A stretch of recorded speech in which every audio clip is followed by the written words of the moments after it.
mayam Ajwain thaknaba mi yaubro si Ajwain je to packet oina ulage si Ajwain je khangba mi yaubibro ado Ajwain ni kanaba sina kaino haibado ai kupna hairake ngasidi ai su Ajwain thaktoini ngasidi ai mithi loigare to mithi yaramdre ai lehodre ado Ajwain se ai su dum marak marak sizina bani adugi packet je hana laibani ko smaina ado sida hapchalle sigi je thaktoge numit ma kaino ai tha ma mu amu tha yenge ai se do ai sigi kanaba se haijarake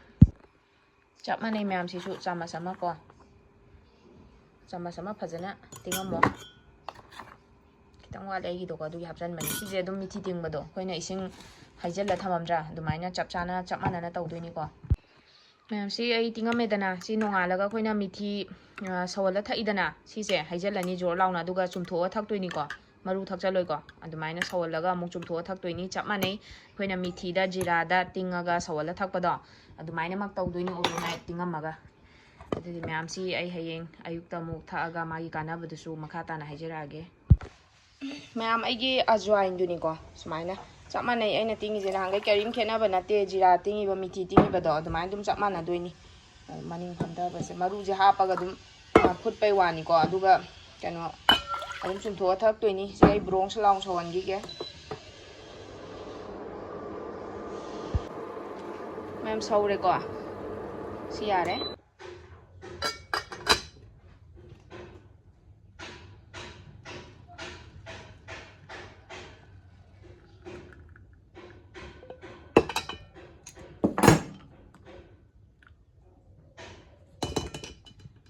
sini mayam. Hello mayam, welcome back to my channel. Mayam bukurum jari. Mayam ngasidi aina thyroid naba adagi khu-tang chikpa sigi mayam sumba khu-tang chikpa saru sarang khara sonba leidana ko sumba adagi wet stuck tawba leidana sumba gi yam kana ba mahi ama pujare mayam si se ai hoji semba saba phutpa gi ucha khredana ko si do Ajwain water ne ba ko si thakpa si su mayam chap manana khoina kaino mithi thakpa do adumaina chap manana thaktoini ado ai su ngarang do mithi su loiram batan jaw oi ba duga Ajwain water se hana su sijina khre ba ko da aina haibado ai gi khutche yam thangat pa ya de khong khong kai chan ba ya de habado hojik pudi ai diet ki ga su tawrabani na tam tam phari adu su kitang kitang pen do lairi ba ko aduda Ajwain water thakpa sina khong khu-tang chikpa khotpa khu sa saru sarang son ba se sida yamna mateng pangi phagat pada hai tare yam mateng pangi aduga aikoina thyroid leiba mi se thyroid leiba mi da su Ajwain water se ayuk chakhau hain kan da thakpi hai haidi swai swai da na ba khotpa dugum ba dai shu mana kaino haidi na handa ba khotta ba kitang akhoi da nungai han ba do adugum ba da mateng pangi adagi khoina weight je gain pangtau da tawri sing se thyroid leibadagi weight gain taw mi shu yawe ba ko khoina mathong rang khang dana id cha cha jade aduga pangnoi da noiga haido thyroid kumba leiram ba shu yai aduna adum bai shu adum test taw thokpiyo aduga adum ba mi sing da aduna mayam si Ajwain water se ayukta cha thakpa do adumai thakse ba ko ado aishu mithi do aisu lo rama ba aduga isne na handagi Ajwain water se thakke haina leiraga de dum thamme hana ju thambai packet ka udli dana ko aina hoja adune ba ai han ju sijina rame ba da aina hojik se amuk mithi water se aina sugar do handak haigalam ba du da dum leptana sijina re dana ado ai sugar su normal la e adagi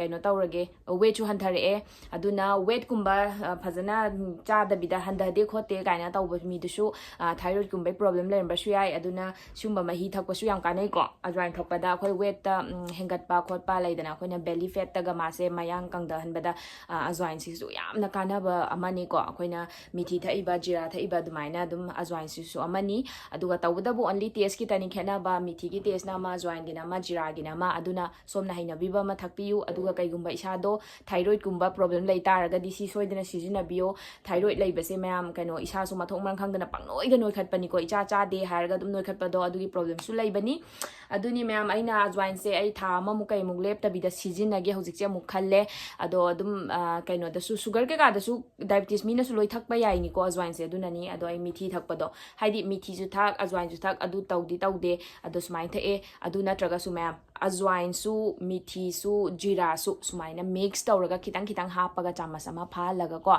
adumaina thakpa su yabani adu ai saru sarang yadabagi Ajwain se tha ama muk sijinani aduna potse ma'am hojik ngasi tawraga nongale ta phaba amta leiponte phajana sangna tha ama ani phajana sijinaraganda hakchang da kanaba phangi phai khanbo ani aduga isada hayeng tungkoina sijinaraga kidney da soklakadra du tawgadra haibado adum isanda adum bado kem pakhatpi no haidi aigi isada leiramiba problem do phare haira kanda adum thadok piba yaidana ko adumain tawsi ma'am aishu thakke ma'am su thakpiu aduga ma'am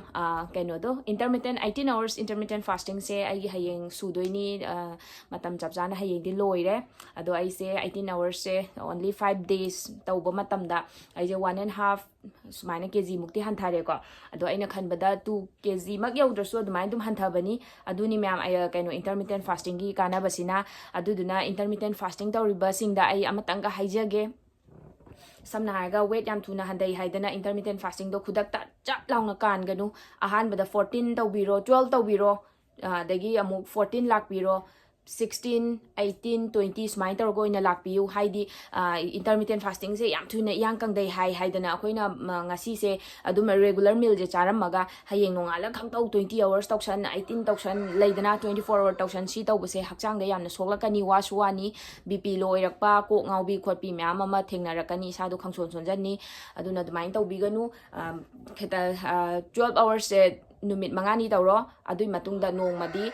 kaino regular meal chabiro adai amu 14 hours to numit mangani tawro adui matungda mu adumai charaga mangani tawseba intermittent se pungse ko 14 hours ki numit mangani 16 hours ki mangani adi 16 hours to loira kanda 1 day mu regular meal do charo 18 hours tawro adumai tawba matamda yam ka hena overweight oibasing do yam thuna hanthagani tham da kg manga taruk taret hanthaba bo yawbani simadi isana tawra khangaba potni bako aduna adumai tawbiyo myam ado ai 18 hours ta sumaina aishu adum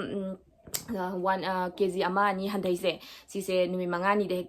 hekta panglai laina hanthaba ngamba weight nate masi yam yamba chingabani bako aduna ngasi tawra nongale ta handagada ba pot amata leite tapna isada khangakadabni aduna aina haiba intermittent fasting khu tawse tawbiu intermittent fasting tawba yawbiragadi aduni adu intermittent fasting se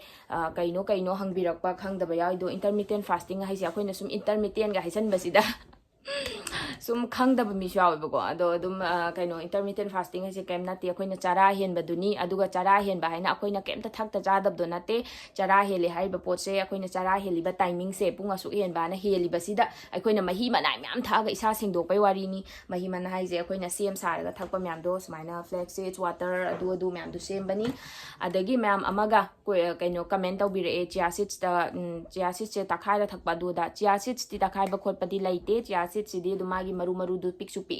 adumai laga khoina tinga kanda khoina smoothie gumba semba kanda di hapaga takpani ado kaino chia seeds sing thoga takpa haiba poto laite flax seeds tadi lai chia seeds tadi laite myam munna tabiu ai hanjan jo haire flax seeds ki tingaga khoina 1 liter da chamas ama khangde ma tangkhai khangde ani khangde tingi se som ge haina bi chang ngambai chang tingi pot sidi ngaude ba adum akoina packet tagi lokthokpa khudaki potuni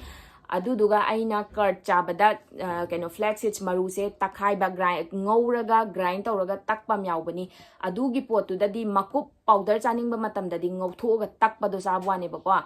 tingaga thakpa matam dadi du magi sisine ba dum magi packet te hek lokhopaga oibidu maru duni ko myam simaga clear tawjage aduga hujiki flax seeds makup to khoina ne curd ta cha da taraga su dum ising asaba do da dum thitlaga chaba su yabani adai salad ta hapa khangde adagi haina maga chaba su hawbani yamna flax seeds powder do kaigino da khoina thoiding beson ga manam thoidring ga manam chamana bani na khoina thung kitang chaisalaga ne haikru gum chaba namma chaw pharani hakchang da ko aduni myam si haijage aduga kaino do Ajwain water se kitang su sari bako adum lumbu si su adum cha thakpa dawna sini ko myam sumaina thakpiro hakchang da pharani kanarani aduna myam sini ai makha ta bai gi chaba thakpa sum ucharake aduga myam hadun hai to ai mai ga je phara abani dai tawbadagi ko ngaksam daga se myam thungami ida pigmentation macham lei acne marks ko sumaina macha amani di lai ado phanam pharabani diet po tordi hakjang manungdagi sengdoradi dum phadoi natra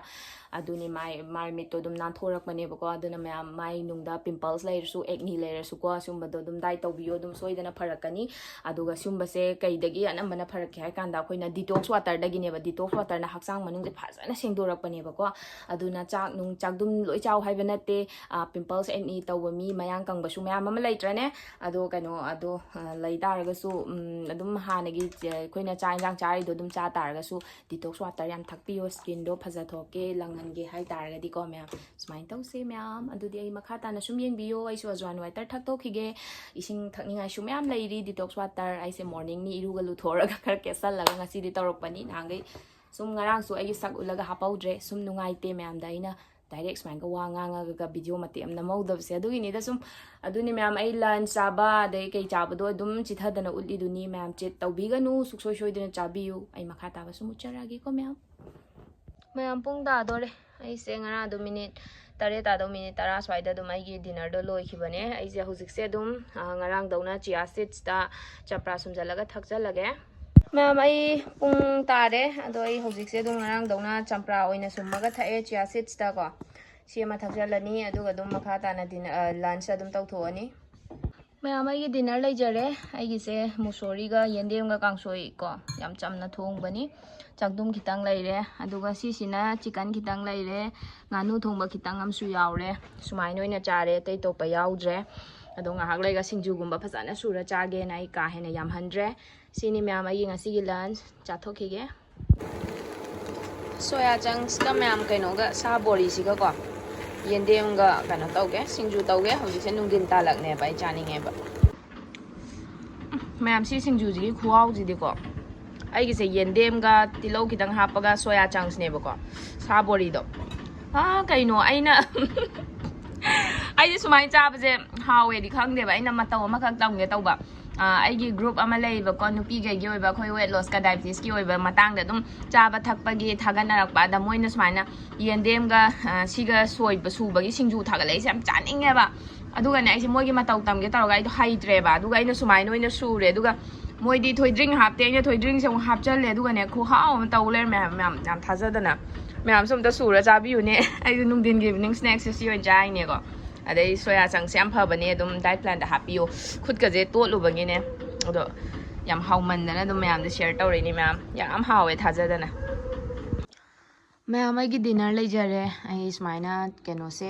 10 ku se tangai si gi macha se am hawe pik pa se maku gam ta khok te smai dum pun chasan ba yare ko adagi ai gi chak dum leire adai si keno sa bori do soya chunks tu ne mayam soya chunks se dum diet plan da happy yu ko haidi nong magi yerum oi yera adai chana si gi chana se oi gera soya chunks oi gera haidi protein gi oi ba pot sing se adai besan gi pot oi gera si se sungsoi soi dana isa gi diet plan da hap na bo hona biu mayam ai smai sum chara ni nga si gi di adai pung si ju theng khidore adum loi be timing se yengage pung tare ta do minute manga da ngai re ngasi di ko ai se kok su chi e na taw re ngasi se khara ko sum stress khara lai bagi aduni mayam sum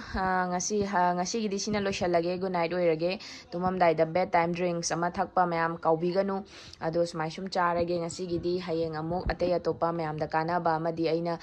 chaja ba thakcha ba ai weight loss journey amadi diabetes normal lakpada chari ba thai ba sing se mayam adum share tawjarake mayam suksoi soidana adum ai gi diet plan sibu follow tawbiyu subscribe tawdriba adagi